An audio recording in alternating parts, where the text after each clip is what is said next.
Something magic happens every time you go. You make the magic happen. The magic of Orioles baseball.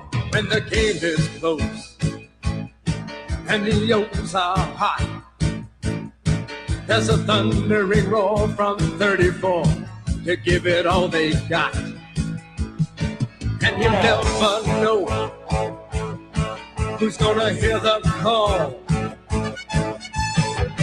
Every game there's a different star. That's the magic of Orioles baseball. Orioles magic, feel it happen. Orioles magic, feel it happen. Oriole. Magic, magic, magic, magic. Something magic happens every time you go. Make the magic happen. The magic of Orioles baseball. When we the moves, when we score the runs, nothing could be more exciting. Nothing could be more fun. There's a love affair between you and the team. You're the reason we win when we win, and you know what the magic means. Orioles magic, feel it happen. Orioles magic, feel it happen. Orioles magic, feel it happen. Orioles magic, feel it happen. Oriole. Magic, magic, magic, magic. Orioles magic, feel it happen. Magic, magic, magic, magic. Something magic happens. Something magic. Yeah. Opening day is upon us. That's right. Are we ready? Don't sleep on the O's this year. That's what we saying. The boy, they went out and spent a little money. He spent some money. Spent a little money this year. So there's a different kind of excitement around the Birds this year. Now, opening day is Thursday. Thursday. So opening day is a pretty big day around these parts. I never actually been to an opening day game. I gotta make that happen. Won't happen this year, but I gotta make that happen soon. But Yeah. I've been down at the Camden Yards. I've partaken in some of the festivities on the opening day, and it is definitely it's an event. It's an event for sure. It's like it's the first day. Spring is in the air. You usually get decent weather on opening day. People down there very festive. A lot of orange. Yeah. A lot of drinking. A lot of partying.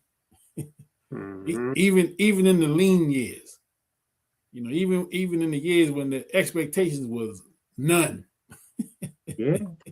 Yeah. Opening day was always a party. Yeah. Opening day was always a big thing. So baseball season is here, man. We ready for the grind of the 162. March now through October to the regular season, and then you got the playoffs. And the expectation here in the Charm City, Baltimore, is that the Orioles will be making a run this year. And so we're gonna see. And I'm gonna make my way down there to Camden Yards and see they spent a little money at the ballpark too. Oh yeah. Oh yeah. Got a new scoreboard up there and new sound system, and Mhm. did something else with the seats. They took a row out of somewhere. I was kind of watching and not really paying attention. I think up in the concourse, they took some of the back rows out so you got more room to walk. Okay. And it's supposed to help with crowd, I guess, getting out of there and all these different things. But shout out to the Orioles, with his baseball season starting Thursday here in Baltimore. I think the season actually kicks off tomorrow. There's some games going on tomorrow for opening day. So I don't have the schedule right in front of me, but I do know there are some games tomorrow. ESPN will have some games on all day. I think the MLB package, usually the first week, you get to watch the games for free.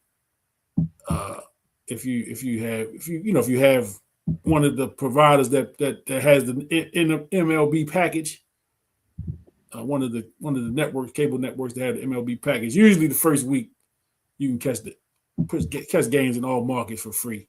And that's if you're a baseball fan. I'm a baseball fan from way back, but and I'm representing tonight. Got my Orioles hat and my jersey on, and we ready, man. It's baseball season, so I know you baseball fan. What's your expectations in Birdland this year? I would say that, and just in case, I just recognize it is against the Minnesota Twins. Mm-hmm. They play at 3:05 Thursday down at Camden Yards. As Big Kenny mentioned, they did spend a little bit of scratch this offseason. The big pickup is Pete Alonso. Mm-hmm. Brought him over from the Mets. I mean, he's a big bat. I mean, that guy can hit you 50. Yeah. So you stick that bat in the lineup with Gunnar, Adley, and they picked up Taylor Ward, who's another big bat. Another big bat there. So big bat. So you're looking at some talent. They brought in Shane Baz from I think he was formerly with Tampa. Mm-hmm. So Kyle Bradish, he should be healthy and ready to roll. They got some starters, and they got some players. So we a little excited this year. Last year was definitely a disappointment. Yeah. Based on the previous year, them showing up pretty well. But I mean, man, the Orioles, we need them to do well. Yes. We need them to do well. I mean, the Baltimore fan base, really has suffered through a lot of disappointing seasons, man. Yeah, you're right. You're right about that. And when Big Kenny and I talk about we long time Oriole fans, we know the good times. Exactly. So with us knowing the good times, we know how bad the bad times were.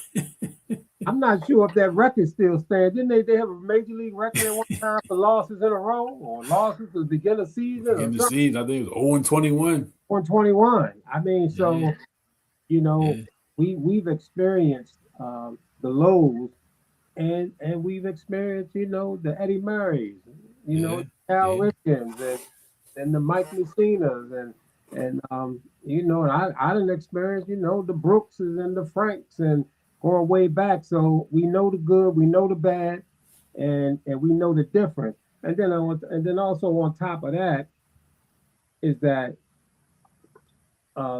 Kenny mentioned about some updates to the stadium. Look, man, Camden Yards is a legendary ballpark. Yes, I mean it is legendary. It's I mean, there were so many stadiums that modeled their stadiums after Camden Yards. You look at Cleveland Stadium and Colorado Stadium and some other stadiums, they all kind of went for that same designer. But with that warehouse back there, I still say that Camden Yards is really unmatched. It's a legendary ballpark, very comfortable. The vibe down there is sensational, even when they were losing. Yeah. I mean, they was 0-21, man, but you could get down there and get that vibe and get one of them Boog Powell hookups and get them, man, you good. Yeah, man. So yeah, man, Camden Yards, man, just been legendary, and it's hard to believe what was that? When did that stadium open up? 92. 92, 94, something back then. 92, yeah. 92. 1992. And 1992. So Camden Yards, I don't know, somebody do the math. What's that? 30 plus years, Yeah, right? it's plus 30, yeah. Wow. Yeah. You talking what? 34? Time flies, man. 34 34. years old. And even on the intro there, you could see uh, Memorial Stadium, Yes. where they used to play, and saw some of the great Orioles, man. I think it kind of opened up with Earl Weaver. I mean, how great was Earl Weaver? The GOAT. Yes, man. The GOAT of managers. Oh my gosh, man. Earl Weaver.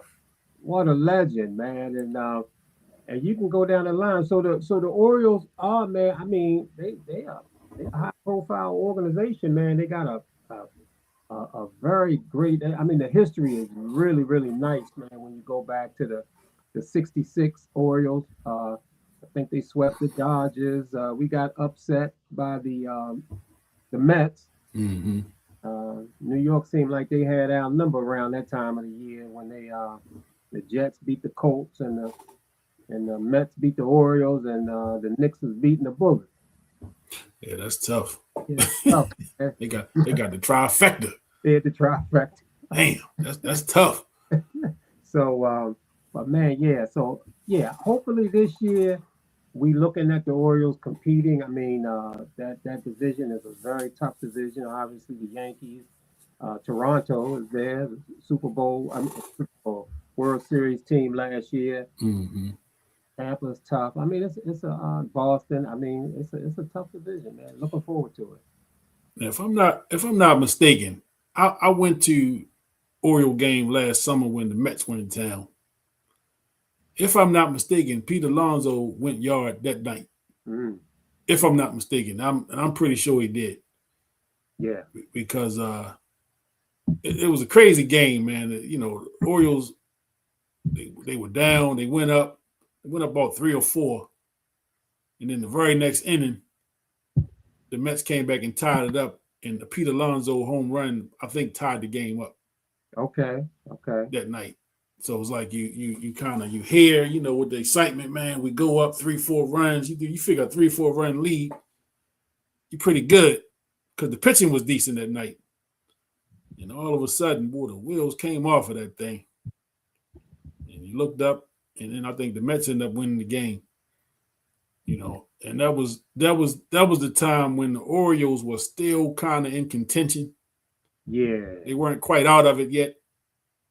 But, you know, just with the injuries and, you know, they just couldn't sustain it. And it just ended up falling apart for last season. But, you know, they did something that people in Baltimore have been screaming about even all through the Peter Angelo's years is they got to spend some money, you know, and with the new management, that's kind of one of the things they said, you know, hey, we're going to build the team up with the young guys, and then we're going to start spending some money. And for the last couple off seasons, they were spending on the cheap. yeah, You know, they weren't really spending the big money, and they weren't bringing those names, those guys that sell tickets. None of those names are coming. And when they signed Pete Alonso, that was huge. You know, that was a huge deal because again, it went outside of what we've been used to seeing with the Orioles. You know, signing maybe signing a name that's a little long in the tooth. You know what I'm saying? A little guy maybe at the end of his prime or maybe past his prime. And you sign him to a deal and you bring him in for name recognition. mm-hmm. You know, you think of Vladimir Guerrero, Sammy Sosa, you know, Will Clark. You know, you think of the names that they brought in here over the years that were kind of past their prime and had their better years somewhere else. You know, so this was a move, you know, that kind of signaled, okay, they moving in a little different direction. You know, you got a guy in his prime, young, you know, relatively young. He's not an old guy, but he's a relatively young guy. And they spent their money. So it sent the back signal out to the fans like, okay, This is just something different. Yeah. And you have a good young core, Mm. with, like you say, with Gunner, with the catcher, his name is escaping me right now, Adley. Adley Rutschman. You have a good core of young players. Yeah. And the one thing about having in the second baseman too, Jackson Holiday. The Holiday. One thing about having and they got some talent down in the minor leagues. So they have some talent within the organization. One thing about talent is never a bad thing to have too much of it. It's never a bad thing. And again, if you have somebody in position in the front office that understand how to wheel and deal, you're gonna have to move some of that talent, but it's what you get in return. Mm. It's what you get in return for it. And so, again, like I was saying with the Ravens, and this really in sports in general, we tend to fall in love with these players, but it's not the players you should fall in love. Love your team, because the players come and go, they move, they get traded, they move on to get more money somewhere else. Somebody want to go back closer to where they lived at or where they came from or something. So don't fall in love with the players. Fall in love with your team, but just understand if you have the right somebody that's moving the pieces and kind of putting the groceries in the refrigerator, if you will, you can turn this thing into a dynasty. And let me slow down. I don't want people thinking, I'm putting the cart before the horse. But that's how dynasties are made. You have to draft well, and you have to understand when to let people go, and when to spend some money. Bring in somebody that's from the outside, the piece that's missing, the Frank Robinson, if you will. He was the piece that was missing, and he came in and turned this team into from second place team, a team that could never get over the hump, to a team that was always in contention. And that's not. I don't think just anybody can do that. No. It's not as easy as people make it out to be. It's not an easy job, because you have to know. Like I'm still. This is what year is this? 2026. They traded for Glenn Davis in 1990. Yeah. And I still say they should have kept Steve Finley and traded Brady Anderson. I've said that from the beginning. Absolutely. I was a Finley guy, but again, I'm just a fan at that point. Pete Harnish, and Kurt Schilling. Come on. Glenn Davis, to his credit, was a power hitter. They needed a power hitter because Eddie Murray wasn't a fit. There's right. that. Eddie Murray was done here. So, imagine you keep Eddie Murray, you don't have a need to trade. Exactly. For a power hitting first baseman. Because what's your guy name? That replaced Eddie Murray for a couple days. Oh, Jim Traver. Yeah, Jim. Y'all remember Jim? Yeah, we see how that worked out. And I mean, man, and the fact that they went out and got this Glenn Davis dude and gave up all of that talent. Yes. It's all about the fallout from number 33. Yes. They let 33 go, which was ridiculous. And you see what happened. Unbelievable. But you talking about, so Eddie Murray was traded in winter of 88 after the 0-21 start and all of that. They come in 89 and you got Traber, Sam Horn, Randy Milligan. You had a three-headed monster over there at first base, and whoever else they stuck over there. Right. And that was considered the why not year. 89 was the why not? Why not us? Because they after again coming off the 88 season, the expectation was very low. Yeah. And 89 season was pretty good. Were in contention pretty much all the way up until the last weekend of the season that year. And I think I remember them losing up in Toronto that kind of ended the season for them. Who was that boy they got for Eddie? Who did they get for Eddie Murray? Second baseman? Well, whoever he was, he didn't stick. He didn't last long. Let me look that up. While we talking about it. Juan, somebody, what the hell is his name? Juan Beniquez. Let me look that one up. That's a good question. But yeah, you know, it I mean, hey, I'm trying to type and talk, trying to multitask. Okay, here we go. Los Angeles Dodgers acquired star first baseman Eddie Murray from the Baltimore Orioles. This December 4th, 1988, in exchange for pitchers Brian Holton, Ken Howell, and prospect Juan Bell. Yep. I got it go. in. There you go. Now I know them three names we threw out there. I know y'all don't remember name one of them. Because I don't either. And man, come on, man. Eddie Murray, a switch hitting first baseman that hit 300 every year, that hit 30 home runs every year, and drove in over 100 runs every year. And he wasn't on no juice. Nah. Unreal. But again, it matters who's making the deal. It matters who's making the who because you got to be tuned in. If you're going to trade away an Eddie Murray, and we going back to 88, we going back, but if you're trading away that level of talent, you got to rob the other team. You got to rob the Dodgers, man. I mean, it's no way. It's no way, it's no way that was the haul that they got from trading Eddie Murray, who became a Hall of Famer, first ballot. Absolutely. Hall of Famer after that. I mean, that was just totally ridiculous. Ridiculous.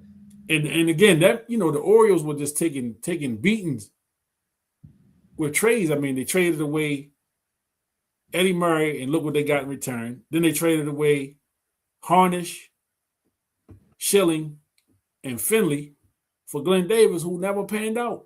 Never panned out. I mean, he was injured most of the time. He was hurt. Yeah.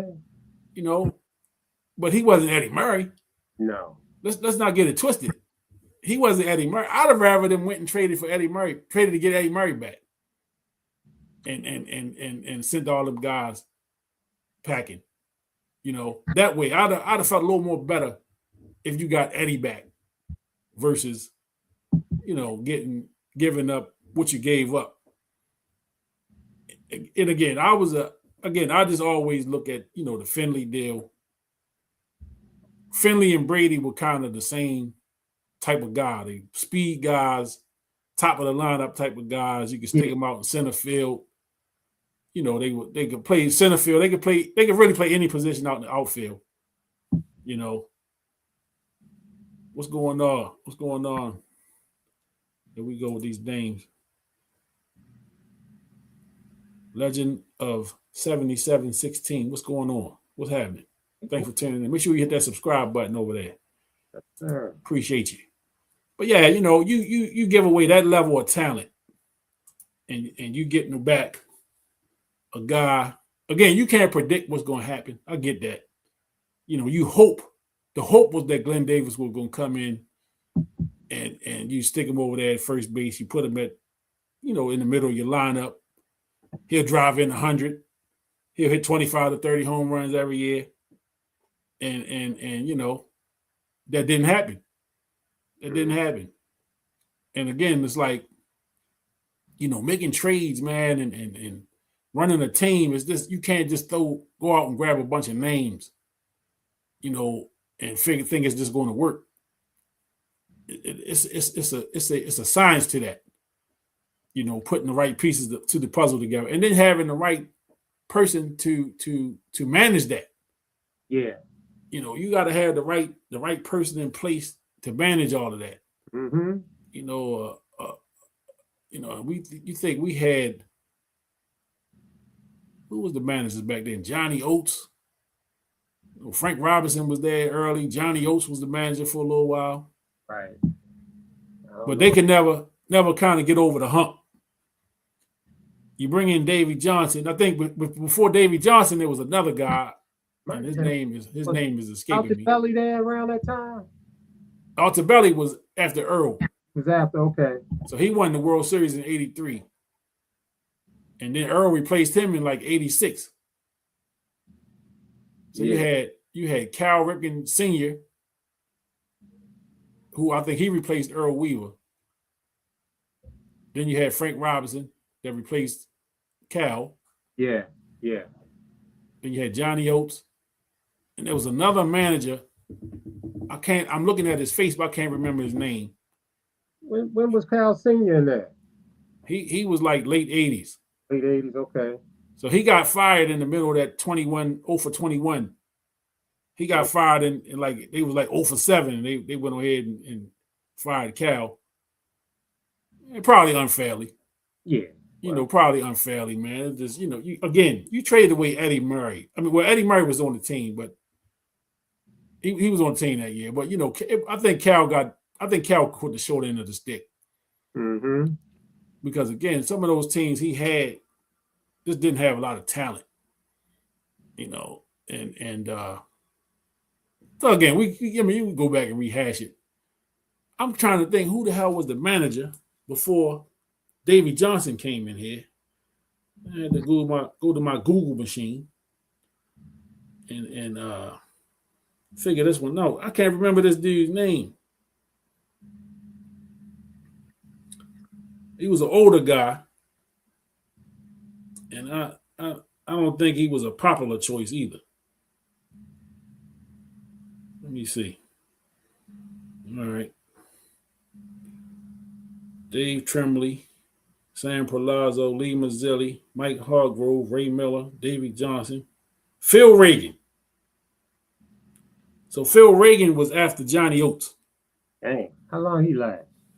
Like a year. Okay. He was here for 95. And they were 71 and 73. Johnny Oates was 91 to 94. Frank Robinson was 88 to 91.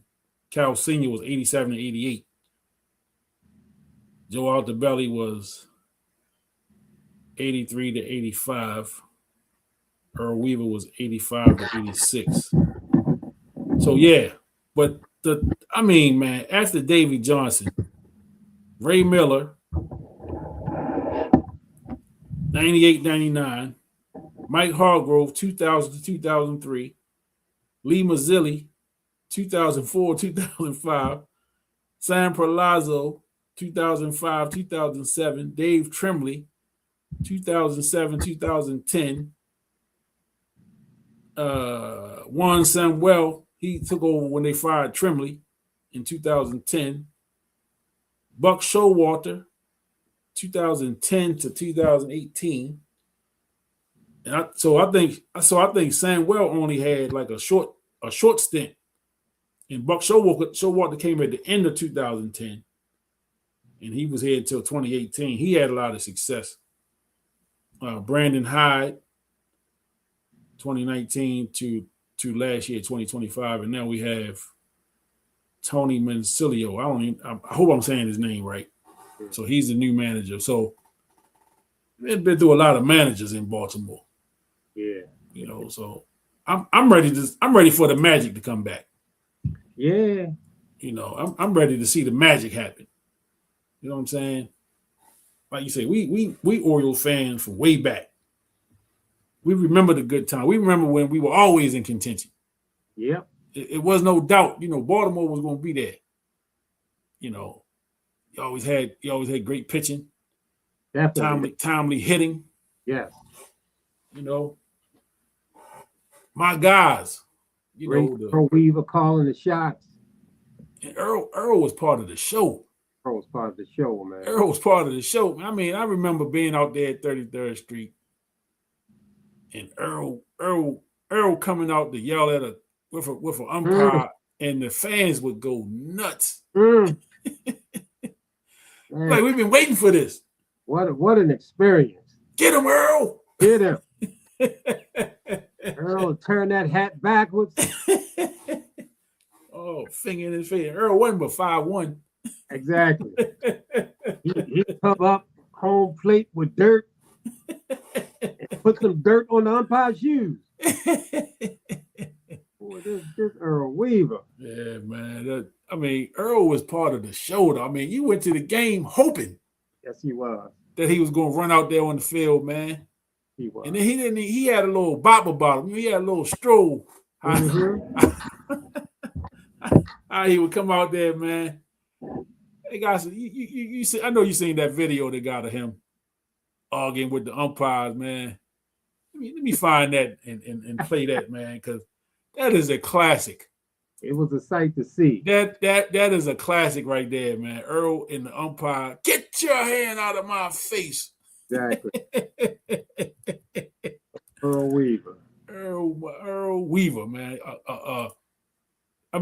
Classic. Yeah, here we go.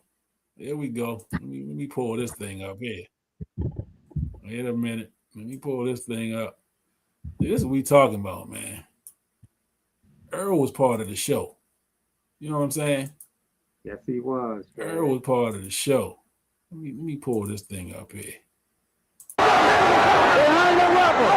He's not to go behind. He did not go behind the rubber. For me, he did. Listen to him. He did not. Oh, I ain't listening to him, Eddie. Oh, that's bull. Behind the rubber. Oh, bullshit. Bullshit yourself. You're here, and this crew is here just to fuck us. Yeah. Boom. Good. That's great. And you shut it. Ah, you shit. Oh, you won yourself, Earl. You won yourself. You hit me? Yeah, because you put your finger on me. I'm glad you hit me. That's right. You're here for one goddamn specific reason. What's that, Earl? To fuck us. Oh, you're full of shit. Fuck you. 9 years and years. And don't you ever put your finger on me. You hit me, Earl. You put your finger on me. That's okay. I didn't. You ain't gonna knock nobody on their ass. You do it again and I'll knock you right in your nose. I didn't touch you. You pushed your finger. I did not. No, you're lying. Goddamn it. You're lying. No, you are. You are lying. You're a big liar. You are a liar, Earl. You are a liar. You are. You're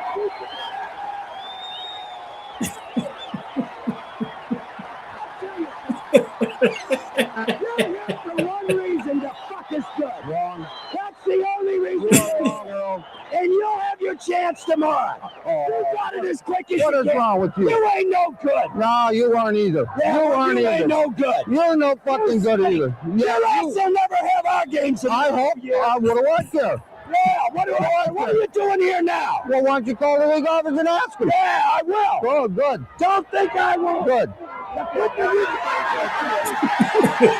And the quicker you get on, it'll be better too. Yeah, that's right. You ain't going nowhere. You aren't either. 5, 10 fucking years to know who's in the Hall of Fame. Oh, you're going to be in the Hall of Fame. Why? You know it. In a World Series? You know it. You're going to be in the Hall of Fame? You know it. I've won more than I've lost, kid. I know you haven't. Games, count games. You don't even know. You better get going, huh? Oh, I better get going. You better get going. What the hell are you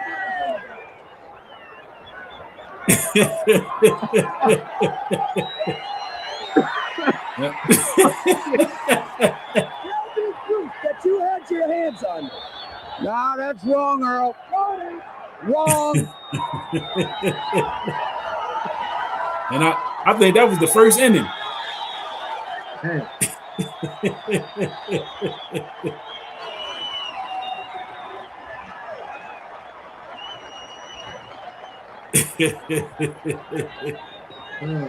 Yo.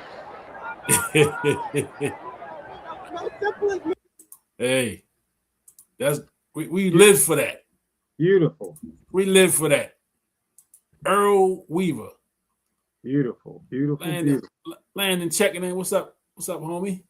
Hey, Landon. Look. Here we go.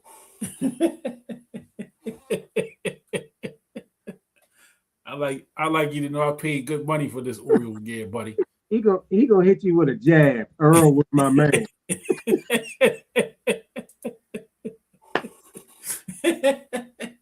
Yeah. And And I then got come with the overhand right. yeah. It caught me off guard. Caught me with my left down. I had my left down. He came, pow. Look at this dude, man. He's starting early.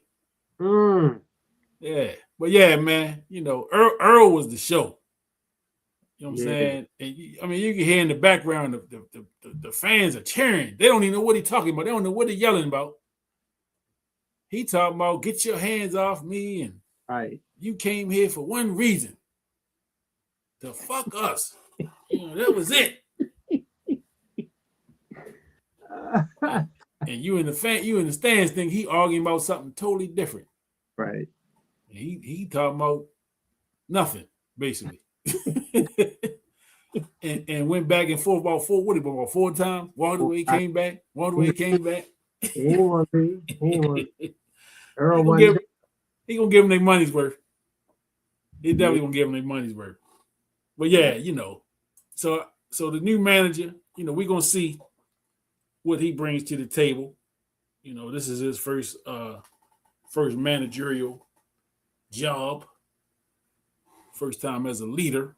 You know, he got that heavy Boston accent. So, you know, I don't know what that means. I know people in Baltimore are a little salty with Boston people, you know. So as long as we win, I really don't care where he come from. Yeah. Yeah. Let's win some games and let's pop some champagne in October, November, whenever the season is. Just win, baby. Somebody said that. Just Yeah, win. somebody said that. Let's win, baby. Right. I think he had a little Boston accent too. I think he did, yeah. He loved when Earl kicked dirt on the umps. Yeah, that was part of the show. Earl and then Billy Martin too. Yo, Billy Martin. You just don't see that kind of excitement from the managers these days. Billy Martin be drunk in the dugout. And Billy Martin was great fight with Reggie Jackson back in the dugout, wasn't he? Yeah. I mean, Reggie Gray go to blows in the middle of the game. Reggie would have killed him, but yeah. Reggie got a hold of little Billy ass. Billy's one of them little feisty motherfuckers though. Excuse my language. He got me cursing. Yeah. Billy was a little feisty. You know, you could tell he was a terror at the bar. Yeah. He didn't want to hang out with Billy. You wasn't going to have a couple of drinks and just chilling out. When you go with Billy, you expect something to jump off. Because he's gonna say something to somebody, and it's gonna go wrong quick. Mm-hmm. And he the type going to want to fight the whole bar.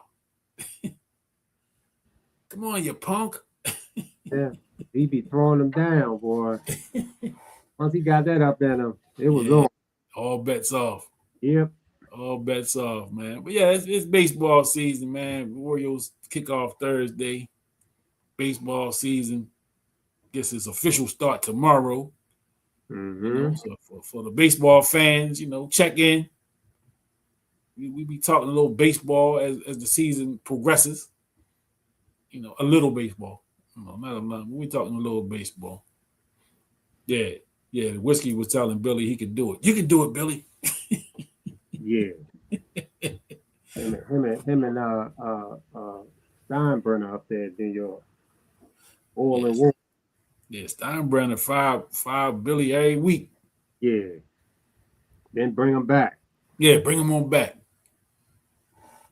Yeah, that was a show within itself. I mean, you know, just and that's when baseball was king. You know, back in those days, baseball was the number one sport. You know, baseball had a little more personality, I think.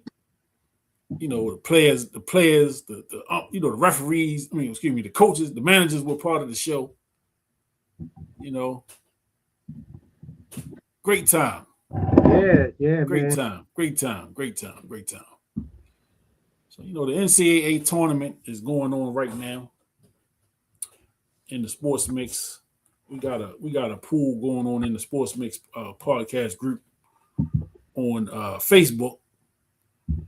And guess who in first place? Uh-oh. I'm tied for first, but guess who in first place? Yeah, I'm tied for first. Guess who in first place? God damn it. Big Kenny is in first place. Okay. Me and my guy Daryl Terrain, we tied for first right now. My man Lancey Cash in third. Rebecca Mink is in fourth. CB is in fifth place, and Neil O'Neill's in sixth place. You know, there's only 6 people there. Let me see. Imagine how many ball players would have come from Turner's if they used their bat for baseball.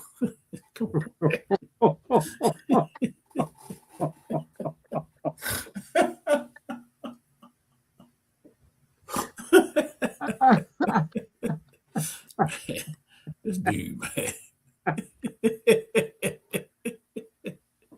This dude, man.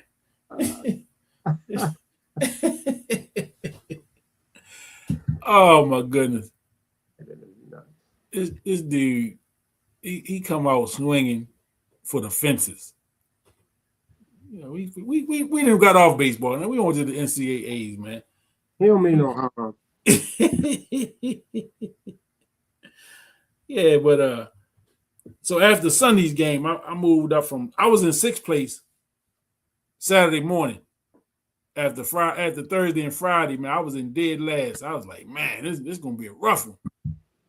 And then by Sunday night, after the games was Sunday, I was up in first place. You know, so how quickly things can turn. And out of the Sweet 16, I had 14 of them. Okay. Yeah, I picked 14 of the 16. So that's wrong. You know, yeah, you know. Yeah, but don't bet no money. Don't follow me, bet no money, and then come back when you lose talking about, man, you told me. No, don't do that. Don't do that. You know, yeah, I got 14 of the 16. So I'll pat my back for that. Oh, yeah. You know, good. I knew it all along. You know, I'll say that now. You know, yeah, I knew all along who was gonna make it. Can I make money online with $0? Uh-oh. Real strong. Yeah. So, you know, tournament. There was some good games too. You know, I watched a few of the games, and then, you know, with the first couple of rounds, you kind of can flip around a little bit. You know, you don't have to lock in on one game. You know, you can kind of bounce around. Well, I got on the screen, you know, on my screen with this. I had 4-1. Multi-view. Yeah, I had 4 games going on.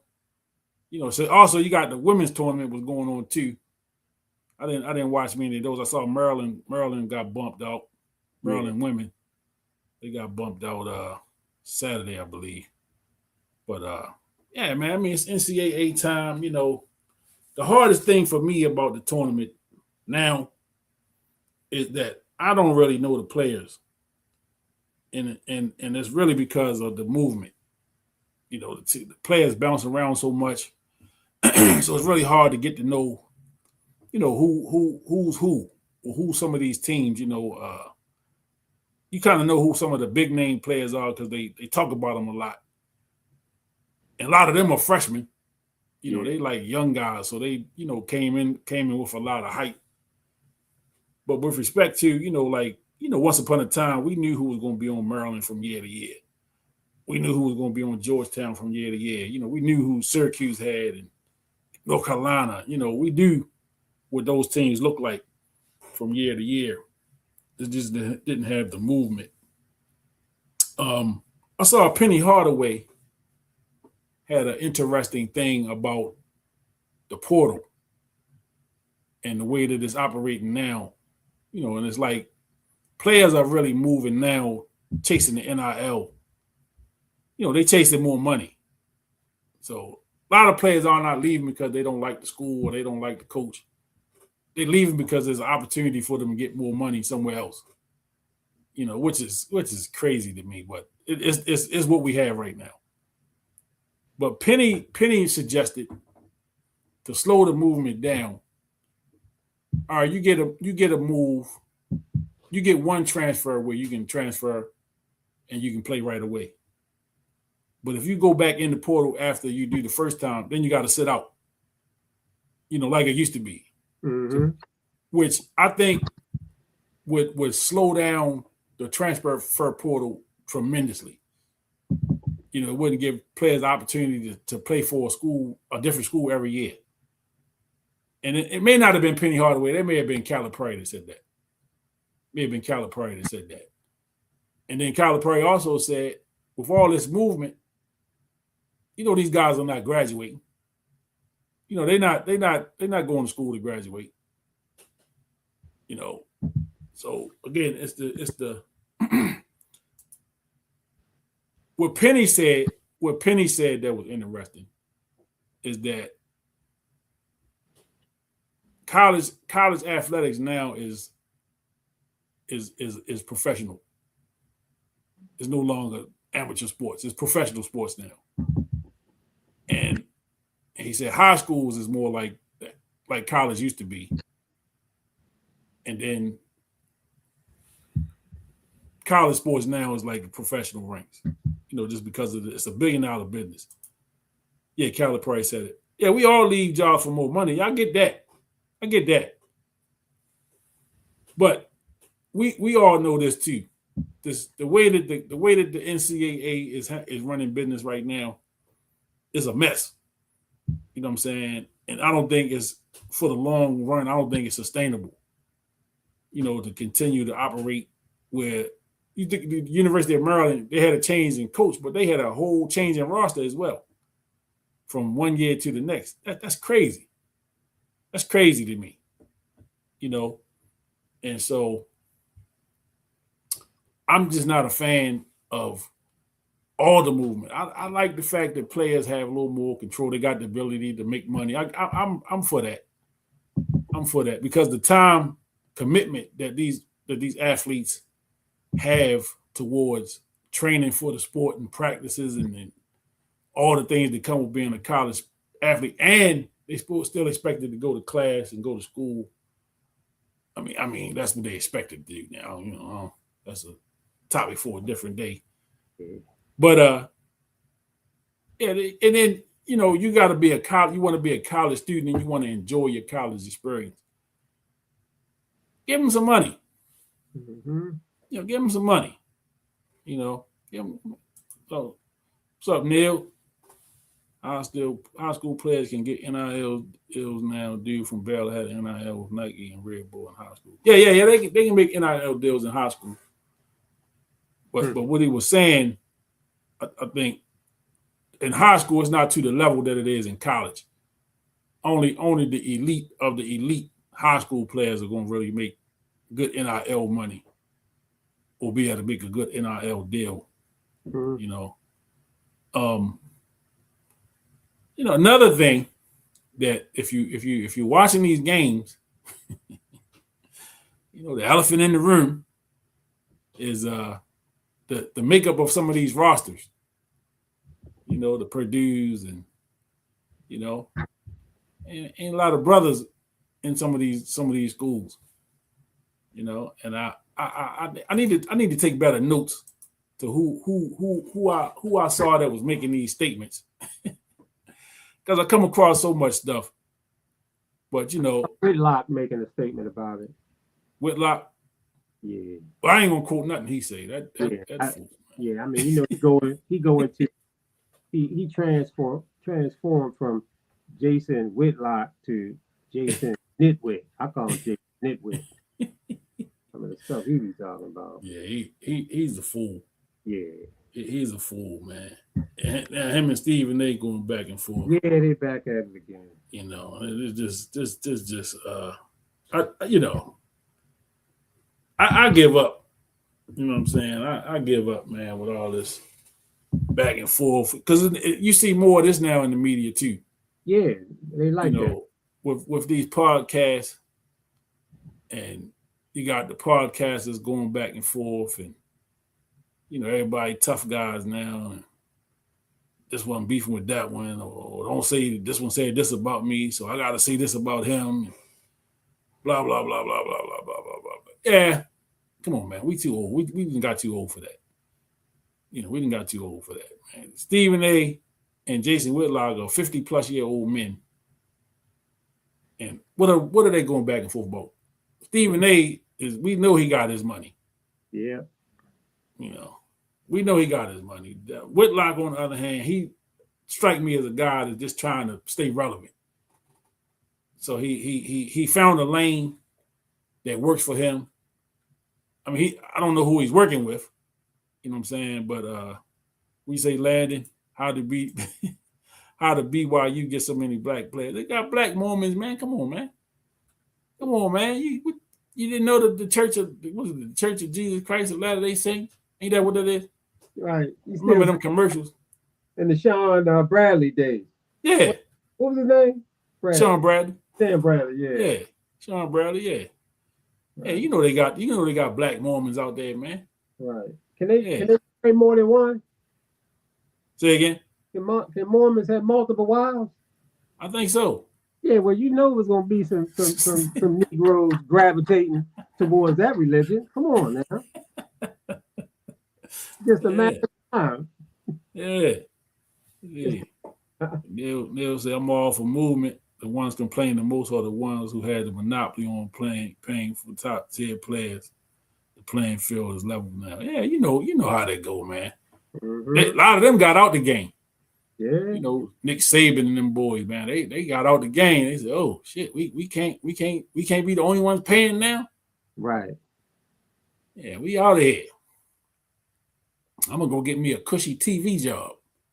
You know, and I can talk about everybody.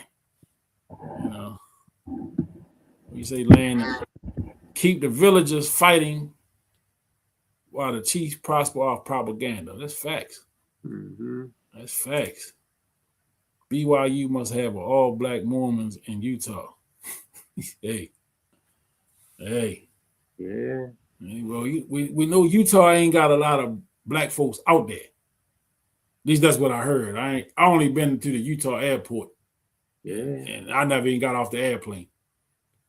Yeah, I think at one point Karl Malone and Byron, what's the one that Jordan made touch earth on that last year?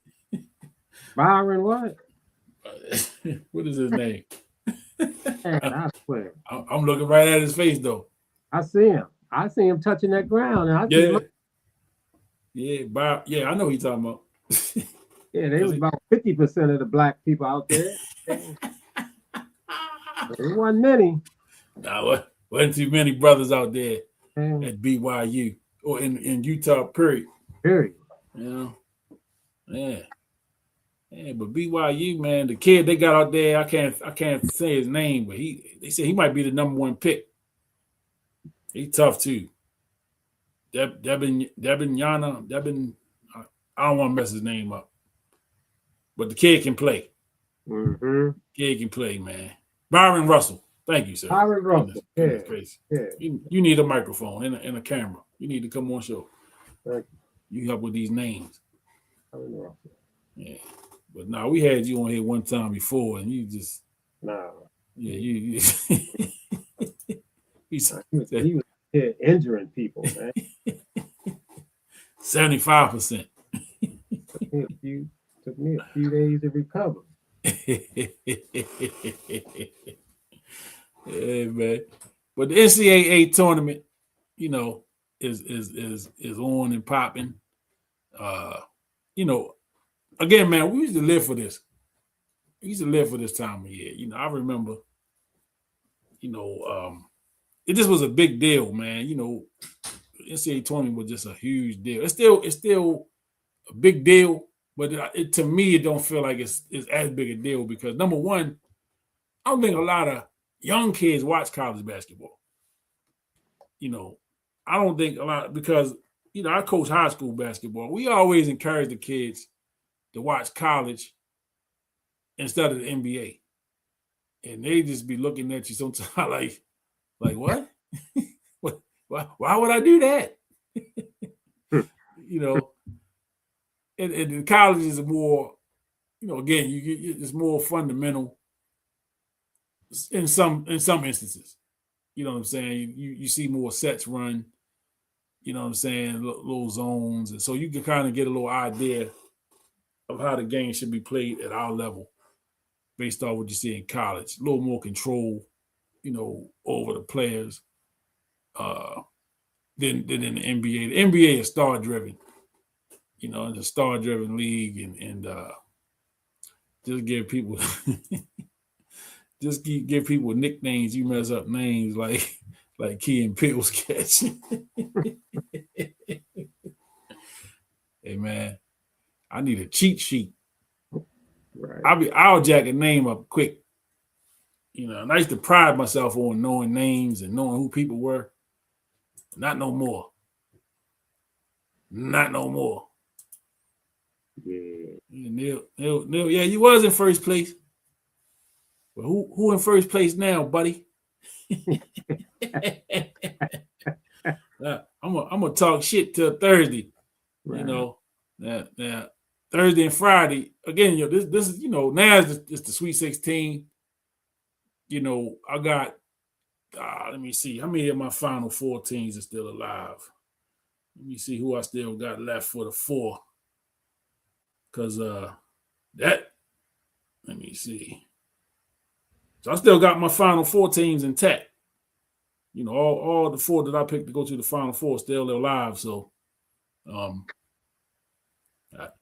hey, as long as we still winning, it ain't I ain't win no money if I win. All I can do is brag and pound my chest.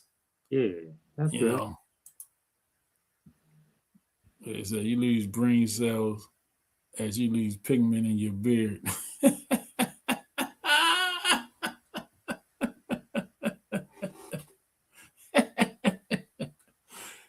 Hey, buddy, you losing a little pigment in your beard too, there, homie.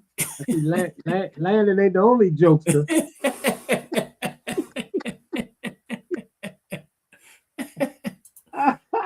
All good. All good. Yeah. Yeah, but we, Yeah. I saw, you follow these different people on social media, and I saw Kendall Gill posted something earlier this evening about the '89 team. His team, man. That team, I thought for sure was going to win the championship that year, man. Kendall Gill, Stephen Bardo in the backcourt, Lowell Hamilton in the center.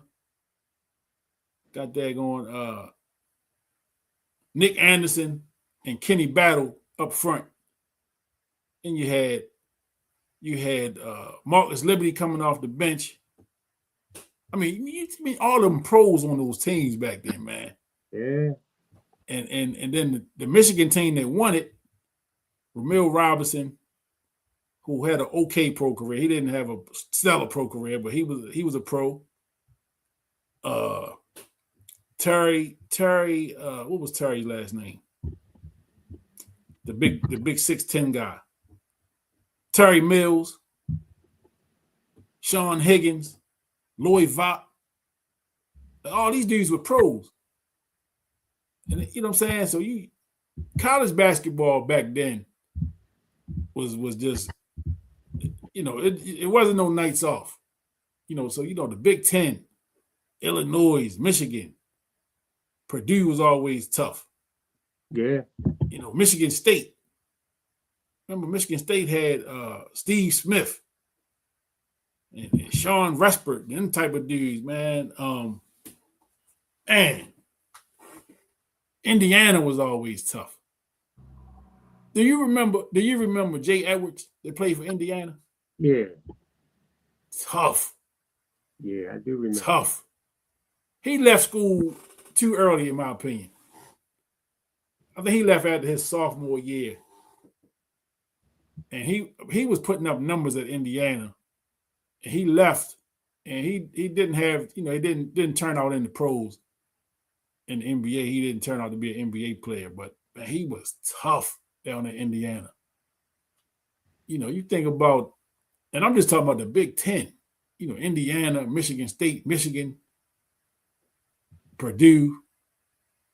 Who else was in the Big Ten back then? Wisconsin wasn't really good. Minnesota had some good teams. Yeah. When Clem Haskins was the head coach out there. That boy from Calvert Hall played some good ball out there too. Who was that? Tony Guy? Mark Wilson. Mark Wilson. Mark Wilson. Mm-hmm. They had the boy that went to Aberdeen was out there. I think they was out there at the same time. They had some good teams. Yeah, man. I mean, Davis or something. And you talking about this is the Big Ten we talking about. Right.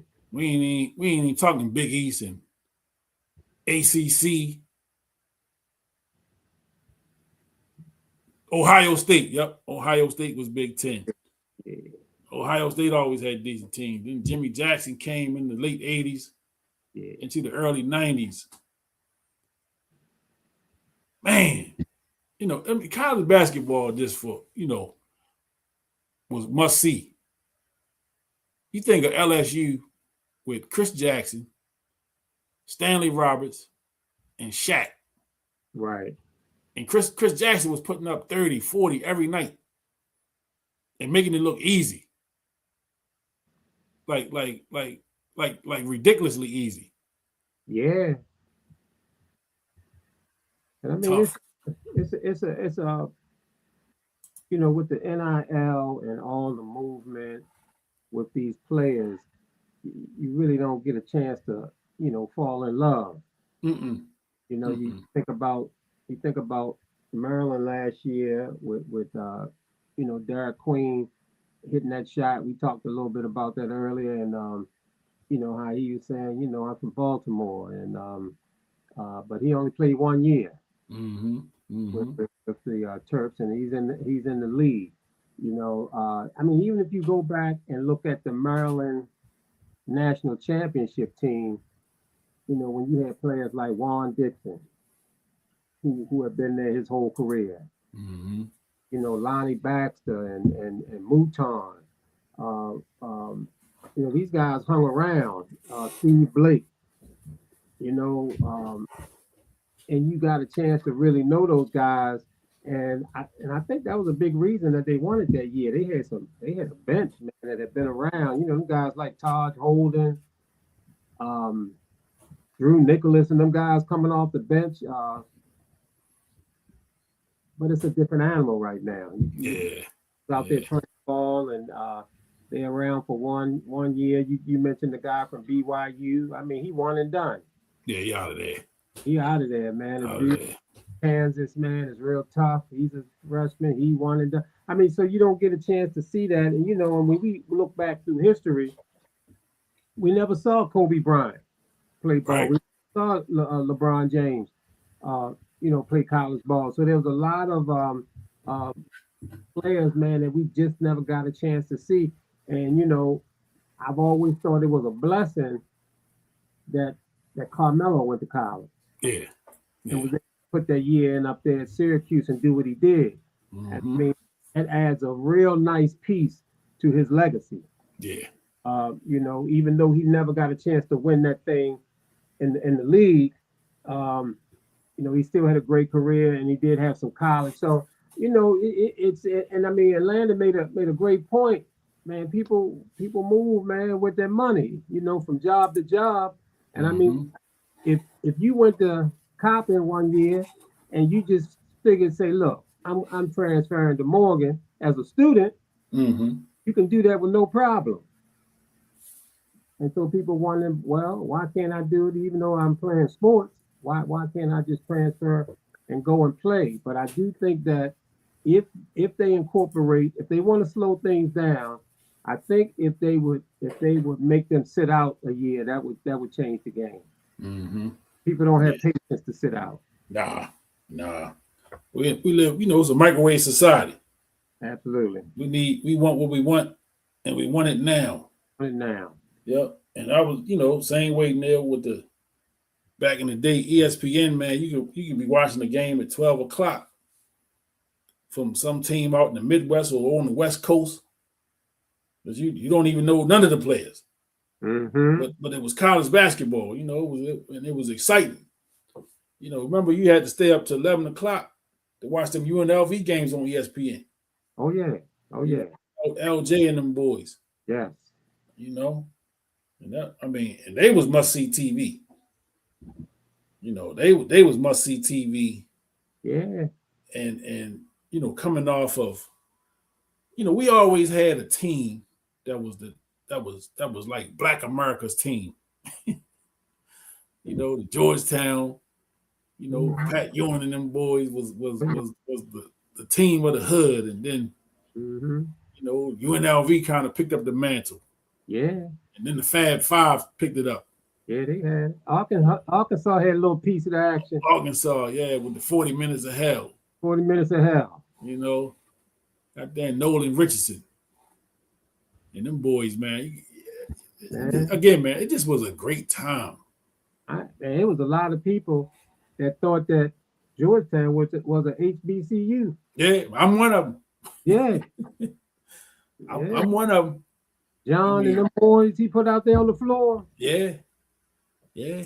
I went on the campus at Georgetown for the first time, I want to say in 2000, 2001.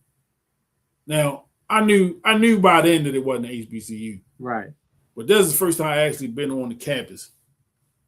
And I was still shocked. Like, wait a minute. This kind of remind me of Towson or Loyola somewhere. Right.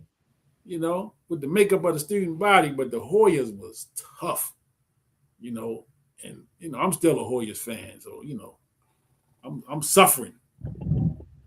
I'm suffering, but I just don't switch up like that, that loyalty. Yeah. I'm loyal to a fault. Man, Big John. Them just college basketball, but like I talked about that Illinois team. You watching Bardo push that thing. You got Kendall Gill on one wing. You got Nick Anderson on the other wing. You got Marcus Liberty trailing.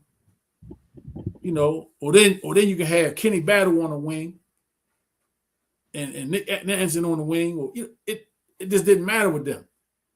And they was running up and down that court. They played aggressive. They had a fun style to watch. And you couldn't tell me they wasn't going to win the national championship.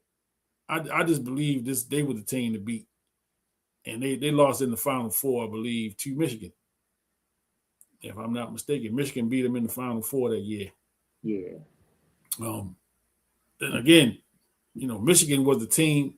A lot of people don't remember. Well, we may. But remember, they fired their head coach, Bill Frieder, right before the tournament started. Right before the NCAA tournament started, they fired Bill Frieder because he let it be known he was ready to leave. Yeah. To go to, I believe he went to Arizona State. So his thing was, I'm gonna finish the season out, and I'm gonna go ahead and take the job. And Bo Schembechler, who was the head coach and the athletic director, said, "Nah, you can go ahead and go now. You can go ahead and go now, buddy." Yeah. And Steve Fisher took over, and he was 6-0 and to start his career with a national championship. Ain't that something? Went and ran the tables at the tournament, man. And Steve Fisher, of course, 89 they won it, 90, 91 they were, subpar, and then 92 came in, the Fabulous Five. That group. Chris Webber and Juwan Howard, Jalen Rose, Jimmy King, Ray Jackson. Amazing. And the impact that they had on college basketball, on basketball and culture, period, still exists. Yeah, pretty amazing. The Black Sox, the ball heads, the long shorts. Right. The things that they brought into existence. You look at the impact LJ and them boys had. They yelling and screaming when he pulling down rebounds. I used to do it. I used to grab a rebound and old Talk Kanian over there chewing on the towel. Yeah. So, Talk Caney was chewing on his towel. Big John had the towel around his shoulder. The shoulder. Yeah. And again, it's part of the uniform. You know, big part of the uniform. So I was listening to a podcast last week. Michael Graham got a podcast once again. And he had Reggie Williams on there and a couple other Big East guys. But, they were talking about, some old Big East stories. Man, Reggie, man, he's talking about Big John. And he said, man, Big John, man, used to get nervous, man, in them games, like them big games. Yeah. He said, Big John be in the huddle, man, get the stuttering and and a couple of other guys who played in the Big East at the time, they was like, for really? Like, we always thought Big John was the dude, had it always under control or whatever. And Reggie said, nah, man, some of them big games, man, John be sweating. And he said Big John drank milk. So he had a bottle with milk. Then they said the milk, he drank the milk to help to calm him down. Yeah. You know what I'm saying? Man, I would have never known that. Wow. I would have never known that about Big John. He kind of was funny about it.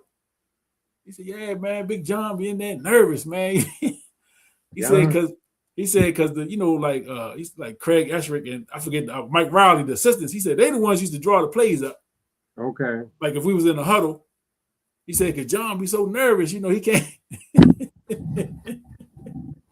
get my milk. Get my milk.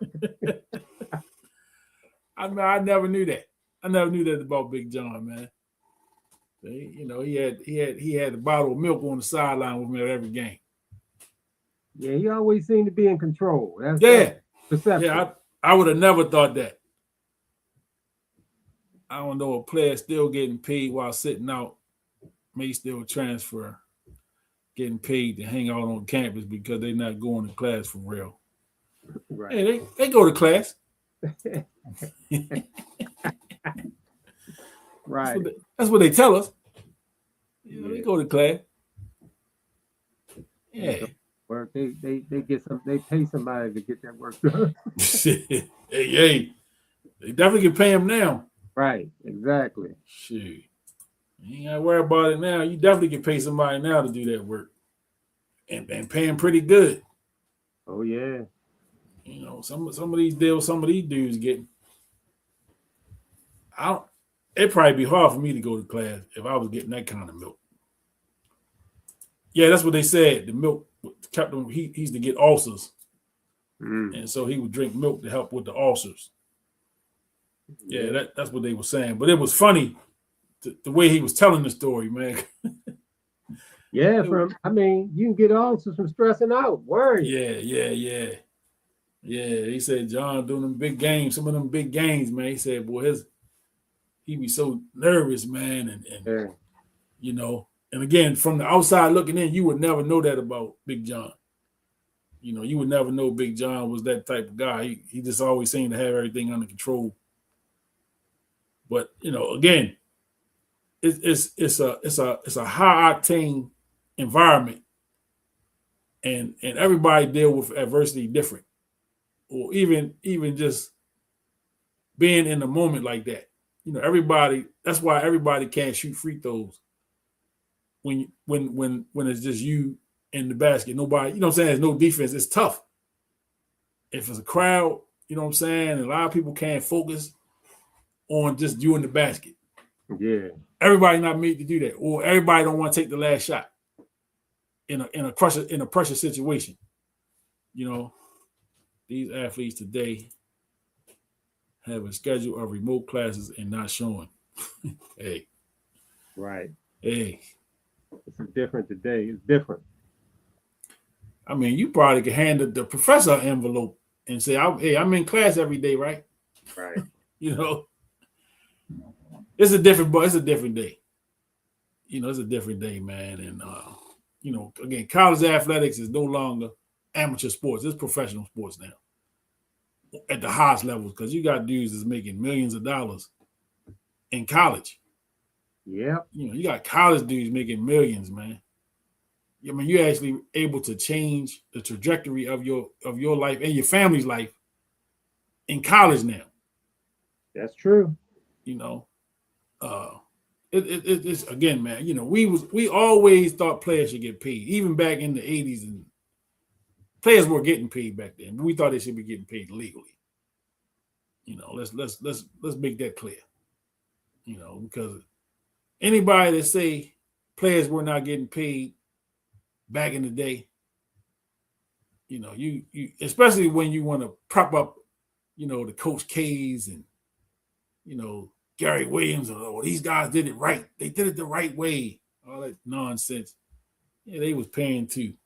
You know, they understood that's you don't stay successful in $1 billion industry without understanding how to cross that line. You know, and Mike Krzyzewski ain't no dummy. No, You know what I'm he's saying? not. He ain't no dummy. It is what it is. Let's stay there for a second. Bam hit 37 to 43 free throws. His 83 points are valid. Oh, I ain't doubting that. Because you got to make them. But there are people that cannot hit them, especially in a pressure situation. I ain't talking about like the first quarter. I'm talking about like game on the line. Excuse me, game on the line type situation. And you down 2, and you need 2 to tie. You know, that's a lot of pressure for a lot of people. Some people, man, they go up there, they start sweating bullets. You know. So the Bam thing, man, was you know, you got a lot of Kobe fans, you know, bashing his performance, saying that you know, they were up by 20, over 20 points, and Bam still in there scoring. yeah. So they tried to downplay it, Mm-hmm. but you know, you ain't gonna make everybody not gonna be No. happy. It's always gonna be somebody, you know. all I know is that 83 points is a lot of points, even when you on the court by yourself shooting around. That's a lot of buckets. Yeah, that's a lot of buckets. That's a lot of buckets. And you know, we've all had those days where you feel like you just can't miss. You know, it's a hell of a feeling to have on the court, man. When you just, it don't matter what I put up is going in. In the zone. The zone is a hell of a place to be. Yep. Now, you know, most of the times I've had those type of games, it wasn't nobody keeping stats. Right. So I don't know how many points I had if you were keeping stats. But I know that feeling, man. And then when you locked in like that, it's different. Yeah. It's different. It's a different place, man. It's a hell of a feeling, though. You know, it's a hell of a feeling. It's almost like when you come out of it, it's almost like you was, you know, like somebody else that took over your body almost. Yeah. It's like an out of body type experience. You know, I believe the NIL and portal may rape HBCUs, but should give the lesser talented players more of an HBCU college playing opportunity. Yeah. Again, man, you know, the top tier guys. See, you know, because remember during COVID, and well, right after COVID, when Deion went to Jackson State, Yeah. and it was like they already changed the game. You know, where these guys are great start going to HBCUs, because now, you know, you can get these deals and it don't matter where you go to school at. That was the thought. You know, that was the thought process. You know, guys was going, and then remember it was a big deal when Travis Hunter flipped from Florida State to Jackson State. Yeah. That was huge. It was. That was huge, man. He was like the number one player in the country. Yeah. And he flipped from Florida State to Jackson State, man. That was big, big news. And you thought it was going to be the start of a wave, you know. And it didn't turn out to be that. You know, it didn't turn out to go that way. But man, you just, and I know me and you've had that conversation before too. You know, you imagine if you get the Fab Five or Fab Five level players go to a Morgan State, a Howard, you know, how quickly that would turn around the fortunes of a school like that. Number one, nobody would want to play him. None of the big schools want to play him. You know, they would have a hard time. They probably get to the tournament, but it would have been interesting to see if it happened, if it could have happened, if it would have happened. And you know, anybody from Turner Station watching, please don't take this don't take this comment personal. I think at one point he wanted to live out there, and he might have had a girlfriend out there or something. And somebody ran him out of there. He just ain't never forgot it. You know, as Turner's youth, what would you say was your point versus felony ratio? Yeah, I think I think, man, that the NIL has really, you know, what Deion was doing at Jackson State was powerful. Mm-hmm. You know, these guys coming down and that fear was there, that you could have a guy who had that it factor like Deion, and he's bringing all this talent in. But I was hopeful that would take place on in the basketball arena, because you're only talking about 5 players on the field to build a football team with, you know, 11 offensive players, defensive players, and all that kind of stuff. Man, it takes a lot more to turn a program around like a Jackson State when Deion was there. But again, the Fab Five proved that you could have freshmen come in and go to the Final Four and go to the actual championship game.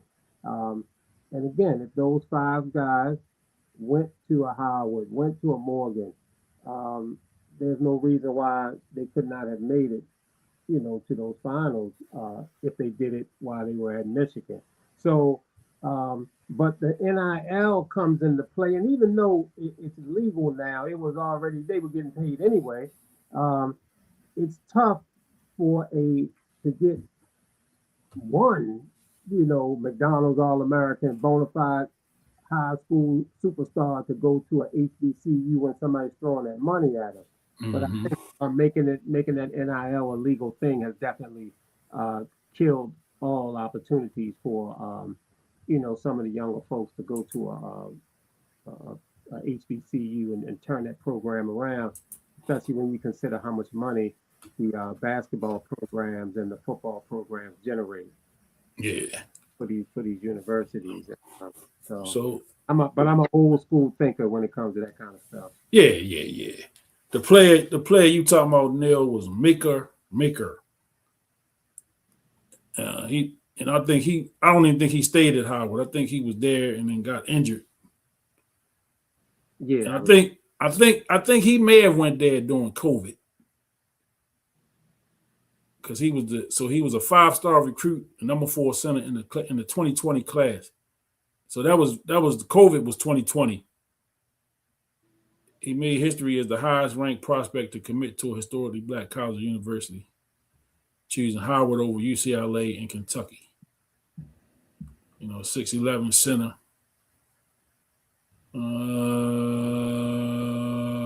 I'm trying to think, because I don't think he played. He played. So while at Howard, he played in the 2020-21 season, which was impacted by COVID-19 pandemic. So he only played there 1 year. And that probably was a year where they didn't have a full season. You know, everything was kind of mixed up during the COVID times. So I remember him going there, but I don't remember him staying. I don't think he stayed. But I know he didn't stay the whole 4. And I know he didn't make it to the NBA because I couldn't even think of his name. I remember he was African. I did remember that. I didn't want to say that, you know. So I, you know, put the Google machine to work. Yeah. Which I've been doing all night tonight. You know, it's one of them nights. Mm-hmm. Google is your friend. You know, if you didn't know that, Google it. Right. Yeah, but yeah, college basketball, and again, man, we are men of a certain age. We all have seen uh, a lot of good basketball over the years. We talk a lot about the Georgetown era and the Big East time and the ACC, and we got to see Len Bias play. We saw Jordan in college. We saw a young Mike Jordan.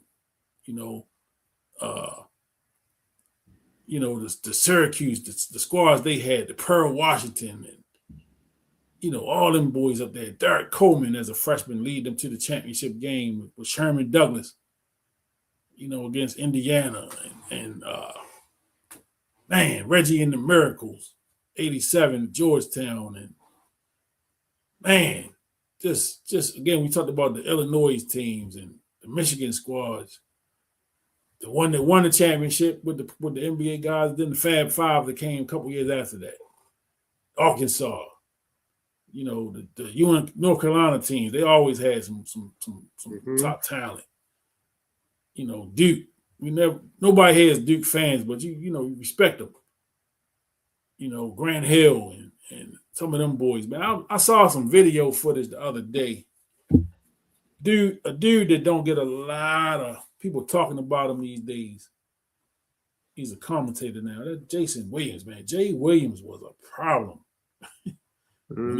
when he was at Duke, man. He was a bona fide problem.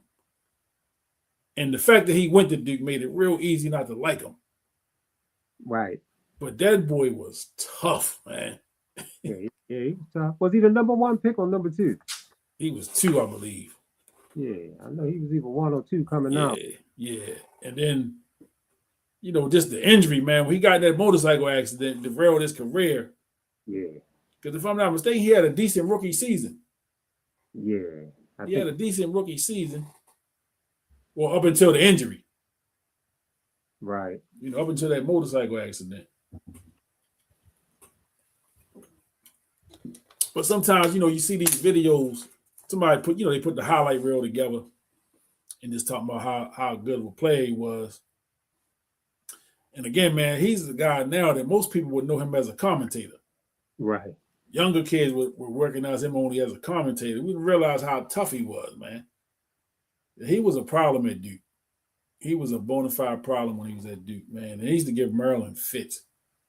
Yeah, he was there during the Steve Blake era. They used to go at it. Blake played him. Yeah. Blake played him pretty tough. Yeah, he played him pretty tough there. But and him and Juan Dixon they would battle each other.